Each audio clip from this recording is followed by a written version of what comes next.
Yahobu, Bapak Ibu Pendeta, Sinenge, Majelis dan warga Gereja Amin, ini adalah channel YouTube Sinode Gereja Amin.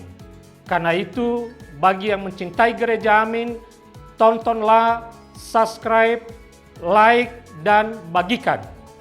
Gereja Amin yang tangguh, mandiri, dan peduli. Tuhan Yesus memberkati.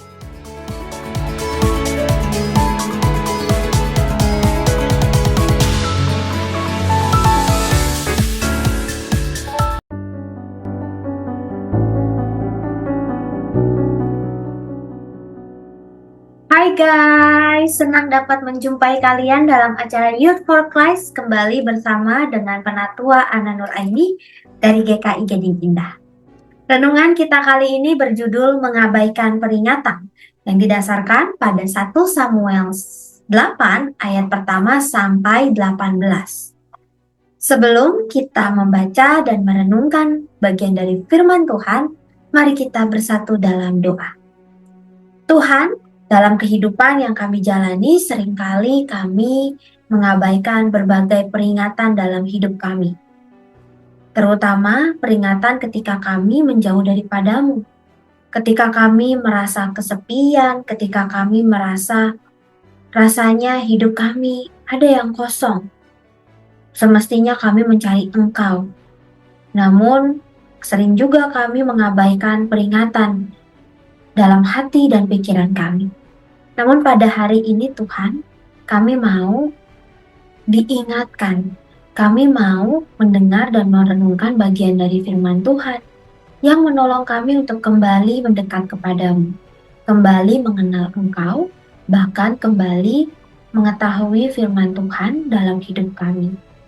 Kiranya tuntunan Roh Kudus dapat menolong kami untuk dapat terus mendengar suara Tuhan dan mengikuti kehendak Tuhan. Inilah doa kami ya Tuhan yang kami naikkan hanya di dalam nama Tuhan Yesus Kristus. Amin. Teman-teman, yang menjadi pusat refleksi kita adalah 1 Samuel 8 ayat 18 yang berbunyi demikian. Pada waktu itu kamu akan menjerit karena rajamu yang kamu pilih itu, tetapi Tuhan tidak akan menjawab kamu pada waktu itu. Dito adalah seorang pemuda yang aktif. Ia memiliki banyak teman sebaya dan sering terlibat dalam berbagai aktivitas. Dalam suatu kesempatan, seorang mentor bijak memberinya nasihat agar lebih berhati-hati dalam memilih teman dan menghabiskan waktu. Karena merasa mampu untuk mengatur segalanya, Dito mengabaikan peringatan tersebut. Seiring berjalannya waktu, Dito semakin larut dalam pergaulan yang salah. Ia akhirnya jatuh dalam penggunaan obat-obatan ternyata. Pilihan untuk mengabaikan peringatan telah membawa konsekuensi yang menyakitkan bagi Dito. Bangsa Israel mengharapkan adanya seorang raja yang dapat memimpin mereka seperti bangsa-bangsa lain. Mereka memakai alasan umur Samuel yang sudah tua dan tingkah laku anak-anaknya yang jahat untuk meminta seorang pemimpin yang berbeda. Tuhan memberitahu Samuel bahwa permintaan bangsa Israel sebenarnya merupakan penolakan mereka terhadap kepemimpinan Tuhan sebagai raja. Samuel memberikan peringatan keras kepada bangsa Israel tentang kerugian yang akan terjadi jika mereka memiliki seorang raja. Meskipun demikian, bangsa Israel tidak mendengarkan Samuel dan tetap gigih mempertahankan keinginan mereka. Nantinya, bangsa Israel pun akan menerima konsekuensi atas pilihan mereka untuk menolak pimpinan Tuhan. Yud, sejauh mana kita sering mengabaikan peringatan dan nasihat bijak dalam hidup kita? Peringatan dan nasihat bisa menjadi cara Allah untuk memelihara hidup kita. Kita perlu melatih kepekaan dan belajar bersikap taat pada peringatan yang mengarahkan kita pada hal-hal yang lebih baik. Mari kita berdoa.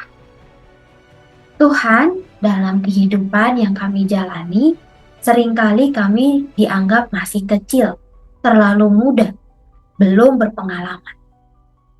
Dan karena itu kami sering merasa jengkel dan kesal, sehingga kami mengabaikan nasihat yang baik, peringatan yang baik yang diberikan oleh orang-orang di sekitar kami.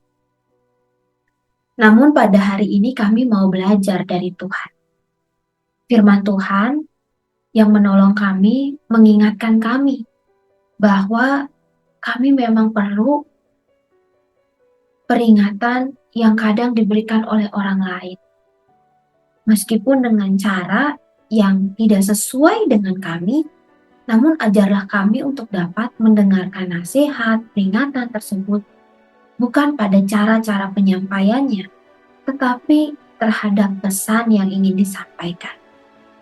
Sehingga kami dapat menjadi muda-mudi, remaja yang peka terhadap peringatan Tuhan. Ajarlah kami ya Tuhan untuk selalu punya kerendahan hati. Kami tahu bahwa dalam hidup ini ada banyak hal yang tidak kami ketahui. Oleh karena itu kami juga butuh tuntunan dan bimbingan Tuhan. Ajarlah kami untuk selalu ingat membaca bagian dari firman Tuhan, merenungkannya, dan kiranya itu dapat kami tanamkan dalam hati dan pikiran kami, dan dalam perkataan serta tindakan kami. Biarlah hidup kami semakin dekat dan menunjukkan kasih Tuhan. Bukan hanya bagi diri kami sendiri, tetapi bagi sesama. Inilah doa kami ya Tuhan, hanya di dalam nama Tuhan Yesus Kristus kami berdoa. Amin. Demikianlah renungan kita pada hari ini. Jangan lupa subscribe, like, dan bagikan kepada yang lain. Tuhan memberkati.